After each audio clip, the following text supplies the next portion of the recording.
नहीं देखिए, बिल्कुल गैर जिम्मेदाराना बातें राहुल गांधी जी करते हैं। राहुल गांधी जी का उद्देश्य है कि देश में किसी प्रकार से अव्यवस्था फैल जाए। बार बार उनके कुछ लोगों ने भी कहा कि भाई जैसे बांग्लादेश में आया तो भारत में भी ऐसा हो सकता है।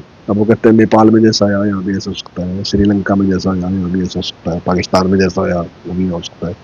यानी कि इस बात का दुख है उन्हें कि जो देश प्रगति कर रहा, तो इस बात की दिक्कत है बहुत। वो देश में अव्यवस्था फैलाना चाहते हैं लोगों में, इस प्रकार का उनका प्रयास है।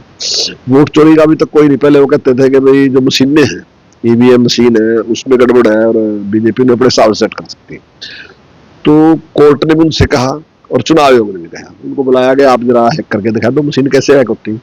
तो उसका कोई वो जवाब दे नहीं सके। अब वो वोट चोरी की बात कर रहे हैं। अगर वोट चोरी को आप देखो, मशीनें आने से पहले, और मैं एक दावे के साथ कह रहा, अभी आप कहीं से भी सर्च कर लियो, बीजेपी के राज से पहले जब अटल बिहारी वाजपेयी जी की सरकार बनी, अगर उससे पहले की सरकारों के टाइम में आप कहीं भी पूछ लियो, अभी आप जब मुलायम सिंह की सरकार थी तो पूछो वोट चोरी होती थी नहीं होती थी, जब यहाँ कांग्रेस की सरकार थी तब चोरी होती थी, जब यूपी में कांग्रेस की सरकार थी तब क्या होता। हरियाणा में आम कहावत थी कि गाँव के बड़े चौधरी बैठे ना, और कोई गरीब आदमी वोट डालना हुआ ना, आज से मैं 20-30 साल 20-25 साल पुरानी बात कर रहा हूँ, आज की नहीं बात, तो वो उनसे कहते थे भाई हमने तेरी वोट आई मान ली, जा बस तो बड़ा काम करने में जाएगा। और ऐसी घटनाएं आपको बहुत बड़ी संख्या मिलती थी जहां बूथ को लूट लेते।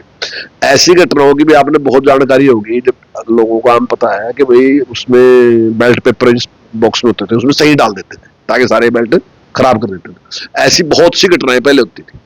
लेकिन जब से मशीन आई, और मशीन हमारे टाइम में नहीं आई, मशीन भी कांग्रेस के टाइम में, राजीव गांधी के टाइम में मशीन आई, और जब उनके टाइम में मशीन आई तो मैं समझता हूँ जितनी निष्पक्षता के साथ उसमें काउंटिंग होती है वो संभव ही नहीं है।